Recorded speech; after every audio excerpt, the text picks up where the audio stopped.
तो नमस्कार दोस्तों, मैं दीपक नागर। दीपक इकोनॉमिक्स के इस चैनल पर आप सभी दोस्तों का स्वागत है।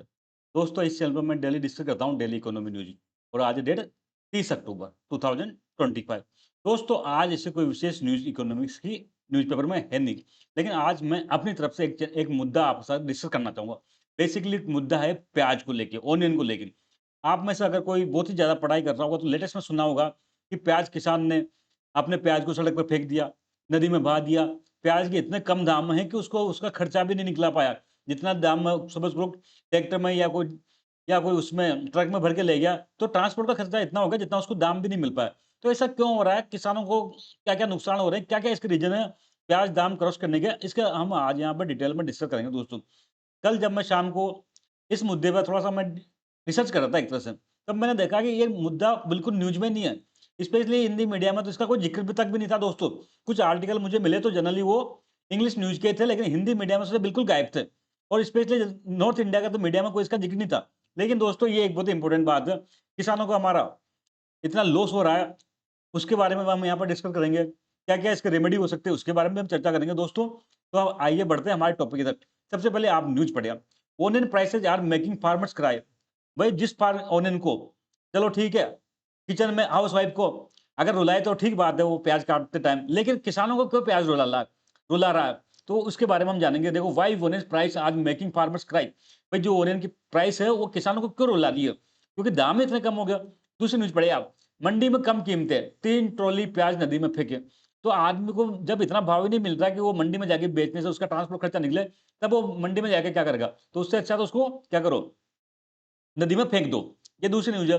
Better to destroy than shed all in tears flood. Maharashtra farmers कह रहे हैं कि बेचने से अच्छा है इसको नष्ट कर दो, क्योंकि बेचने में जो ट्रांसपोर्ट की लागत इतनी आ रही कि वो बेचने में उसकी कॉस्ट निकल नहीं पा रही। फोर्थ न्यूज़ देखिए, onion price crash to rock bottom. Farmers want in under MSP. जो ऑनियन प्राइस क्रेश होगी, फार्मर्स क्या चाहिए? जैसे गेहूं चावल को पंजाब हरियाणा के किसानों को क्या करते हैं, गेहूँ चावल को गवर्नमेंट खरीदती है, वैसे ही दोस्तों ये प्याज को भी एमएसपी पे क्यों ना खरीदे? ये भी एक बात सोचने वाली बात है कि केवल गेहूँ चावल के किसान ही किसान है।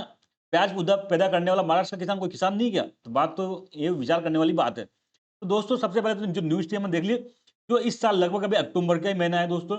इस अक्टूबर के महीने में, अक्टूबर 2025 में ओनियन प्राइसेज़ बहुत ज़्यादा क्रैश हो गई। ₹10 किलो से भी सस्ते दाम पर ओनियन प्राइस मंडी में बिके। फार्मर्स क्या कर रहे हैं, बहुत सारा लॉस हो रहा है उनको, और जितना उन्होंने खर्चा किया उतना भी रिकवर नहीं हो पा रहा। Even not able to recover production cost. जो उत्पादन की लागत है दोस्तों, वो भी किसान क्या कर रहे हैं, वो भी रिकवर नहीं कर पा रहे। तो इसके पीछे क्या क्या राजन है वो तो हम जानेंगे। सबसे सबसे पहले हम प्याज के बारे में भी थोड़ा बहुत जानेंगे। तो इंडिया में दोस्तों प्याज की 3 सीजन होती है। Onion cultivation season, generally 2 season ही पड़ते हैं हम, रबी और खरीफ, लेकिन नहीं, प्याज की 3 सीजन होती है। सबसे पहले खरीफ की सीजन होती है। दोस्तों, ये सीजन जुलाई अगस्त में इसकी बुआई होती है, शोविंग होती है। जुलाई अगस्त में बुआई होती है और अक्टूबर दिसंबर तक इसको काटते हैं। ठीक है? जुलाई अगस्त में बुआई हुई और अक्टूबर से दिसंबर तक इसकी हार्वेस्टिंग होती है।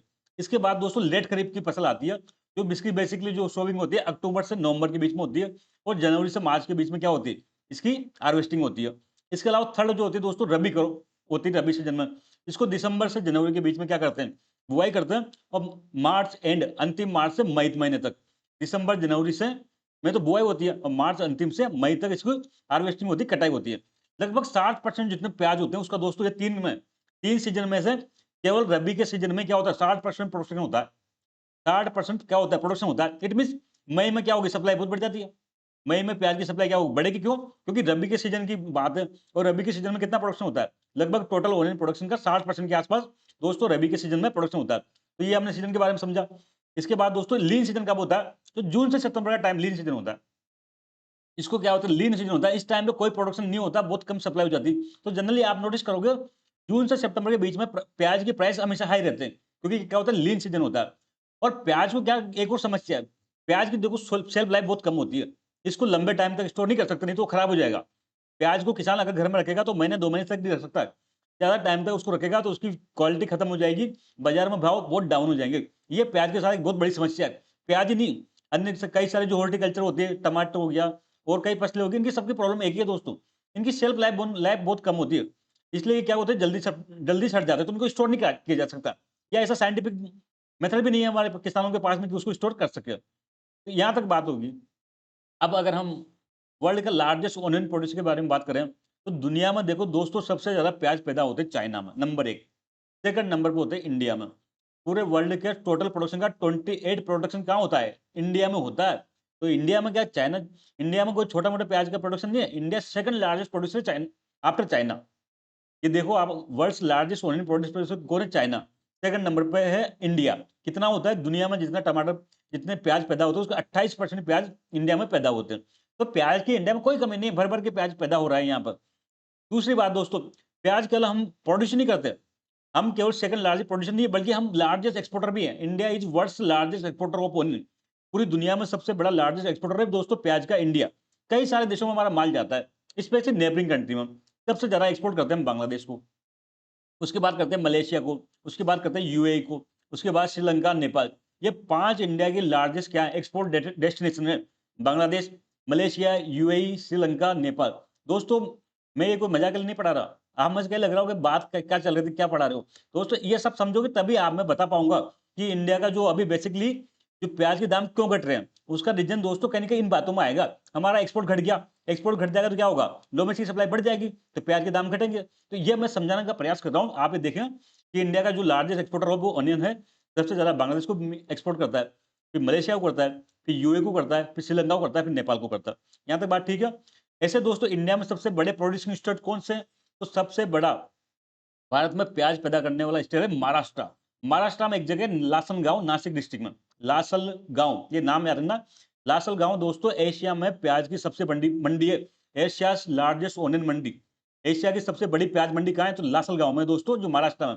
सेकंड नंबर पर दोस्तों एमपी है, थर्ड नंबर पर कर्नाटका है। तो ये 3 टॉप जो ओनियन प्रोड्यूसिंग स्टेट हमको याद होना चाहिए।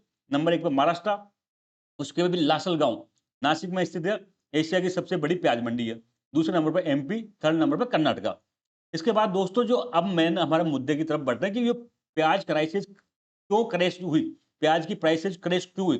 तो बेसिकली जो अक्टूबर महीने के स्टार्टिंग में था, इवन दिवाली के पहले से प्याज की प्राइसेस क्या हो गई थी? काफी ज्यादा कम हो गई थी। फेस्टिव सीजन था लेकिन प्याज की प्राइसेस डाउन थी। लगभग एवरेज जो लासन गांव मंडी में दोस्तों एवरेज होलसेल प्राइस थी 1000 रुपए पर क्विंटल के आसपास, मतलब 10 रुपए पर केजी के आसपास प्याज बिक रहा था। अब जबकि दोस्तों प्याज की जो लागत है 15 से 20 किलो रुपए पर केजी के आसपास आती है, तो जाहिर सी बात है इसमें लॉस ही होगा। लोएस्ट जो प्याज की प्राइसेस थी 400 रुपए पर क्विंटल, जो हल्की क्वालिटी के थे वो दोस्तों 4 रुपए पर केजी प्याज बिक रहा था। और कोई बेस्ट क्वालिटी थी वो 1400 रुपए पर क्विंटल, मतलब 14 रुपए पर केजी क्विंटल बिक रहा था। तो देखो सबसे बेस्ट क्वालिटी का टॉप मोस्ट प्याज भी क्या प्राइस थी? केवल 14 रुपए पर केजी। और हल्की क्वालिटी का तो 4-5 रुपए पर केजी प्याज बिक रहा था। तो ऐसी स्थिति में दोस्तों किसानों को तो नुकसान होना ही होना था। हालांकि दिवाली निकलने के बाद दोस्तों थोड़ी थोड़ी इसकी कीमतें बढ़ी है, लेकिन अभी भी इसकी कीमतें काफी ज्यादा डाउन है दोस्तों। अब इसका रीजन क्या है? सबसे मेजर रीजन मैंने बताया।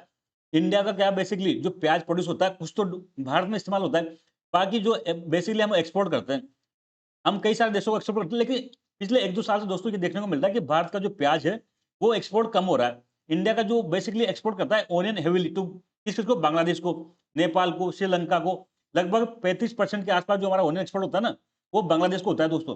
अब बांग्लादेश में आप सबको पता है जब से शेख हसीना हटी तब से इंडिया की वहां बन नहीं रही, इंडिया की लड़ाई सी चल रही है, मतलब एक तरह से क्या होता है कोल्ड वार टाइप चल रहा है। तो अब बांग्लादेश क्या कर रहा है? इन्हें जो इंडिया से इंपोर्ट करने के बजाय अदर कंट्री को प्रायोरिटी देना शुरू कर दिया, चाहे वो पाकिस्तान हो या तुर्की हो। बट बांग्लादेश है वो eastern relation with India, India के साथ भारत बांग्लादेश की क्या है? संबंध खराब हो गया, तो ये क्या कर रहा है? इसने डाइवर्सिफाई कर लिया इंडिया से, कहां पे? तुर्की में, पाक में। तो अब जब ये दोस्तों हमारा एक्सपोर्ट कम हो जाएगा तो जाहिर सी बात है जो एक्सपोर्ट की क्वांटिटी घटी वो इंडिया में सप्लाई बढ़ेगी उसकी। जब इंडिया में सप्लाई बढ़ेगी तो प्याज के दाम तो कम होना ही होना है। इसके अलावा दोस्तों एक्सपोर्ट फ्री पॉलिसी फ्लिप हो, हमारे क्या दोस्तों हम एक्सपोर्ट करते हैं लेकिन हमारी नीति फिक्स नहीं है।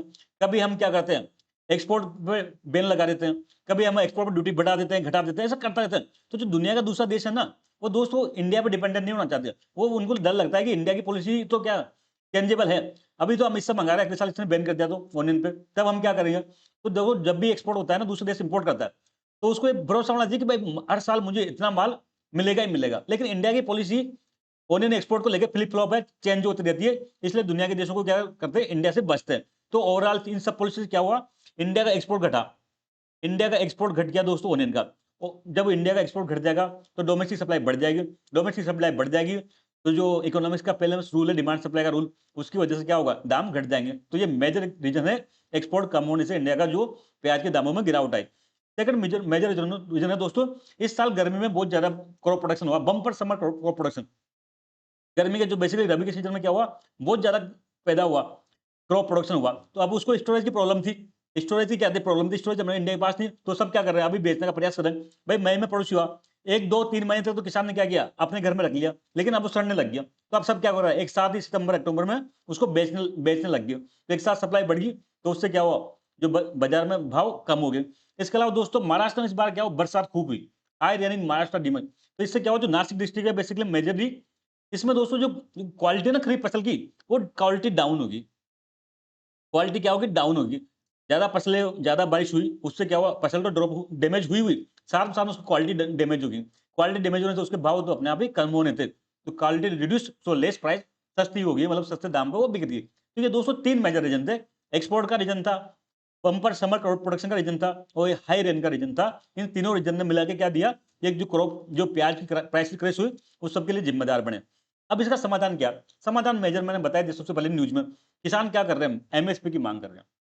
क्या कर रहे हैं, मिनिमम सपोर्ट, भाई हमारे प्याज को, जब प्याज के दाम कम है तो आप भी खरीदो, इस पर क्या करो, प्याज पे एक MSP minimum support price decide करो, 30 रुपए केजी, 40 रुपए केजी। जब ये अगर दाम कम हो तो क्या कर, गवर्नमेंट गारंटी दे। बेसिकली देखा, आपने देखा होगा, प्याज पैदा होते हैं साउथर्न स्टेट में, महाराष्ट्र कर्नाटक में, इनमें, तो ये किसान, इनको मानना है कि भाई केवल आप नॉर्थ इंडिया में केवल पंजाब हरियाणा से चावल गेहूं खरीदते हो, at present only some north state enjoying benefit of MSP. मैं ये अपनी तरफ से नहीं मिला रहा, नॉर्थ इंडिया के, इसलिए पंजाब हरियाणा के किसानों को इससे प्रॉब्लम हो सकती है, पर बेसिकली मैंने सीधा ये न्यूज उठाई कर्नाटक के पेपर से। कर्नाटक के किसानों की मांग थी कि आप, हमारे यहाँ पे प्याज पैदा होता है, तो उस प्याज को आप एमएसपी पे खरीद लो, जबकि भारत में अधिकांश एमएसपी पे खरीद होती है गेहूं चावल की, और कहां से, पंजाब हरियाणा से। तो केवल नॉर्थ के कुछ स्टेट्स को ही क्या कर रहे हैं, एमएसपी का बेनिफिट दे रहे हो, हमारे यहाँ महाराष्ट्र में, कर्नाटका में कई और खेती होती है और फसलों की, तो उन फसलों को भी खरीदो। अगर एमएसपी पे गवर्नमेंट खरीदने लग जाए, तो ये जो किसानों की ये समस्या आई है, वो अपने आप समाप्त हो जाती। इसके अलावा दोस्तों एक स्टोरेज कैपेसिटी पर ध्यान देना पड़ेगा। अभी किसान पैदा कर लेता है, उसको होल्ड नहीं कर पाता, 1 2 महीने 3 महीने। अब देखो अक्टूबर, अभी दिवाली के बाद दोस्तों प्याज की कीमतें बढ़ने लगी, लेकिन किसानों के पास स्टोरेज कैपेसिटी नहीं थी, इसलिए उनको मजबूरी में क्या हो गया, अक्टूबर के फर्स्ट वीक में बेचना पड़ा, तो कम दाम में बेचना पड़ा। अब वही चीज बाजार में जो मिडिल मैन है वो ज्यादा दाम पे बेचेगा, तो स्टोरेज कैपेसिटी बढ़ाओ, वो भी साइंटिफिक, साइंटिफिक स्टोरेज कैपेसिटी बढ़नी चाहिए, चाहे वो कोल्ड स्टोरेज हो, चाहे वो अन्य प्रकार से। लेकिन जब तक स्टोरेज कैपेसिटी नहीं बढ़ेगी, तब तक किसान को क्या कर, होल्ड नहीं कर पाएगा। होल्ड नहीं कर पाएगा तो अच्छे प्राइसेस का बेनिफिट नहीं उठा पाएगा। दोस्तों आज का मैटर इतना ही था, आई होप आप सबको समझ में आया होगा। हम जल्द मिलेंगे, तब तक के लिए थैंक यू, जय हिंद।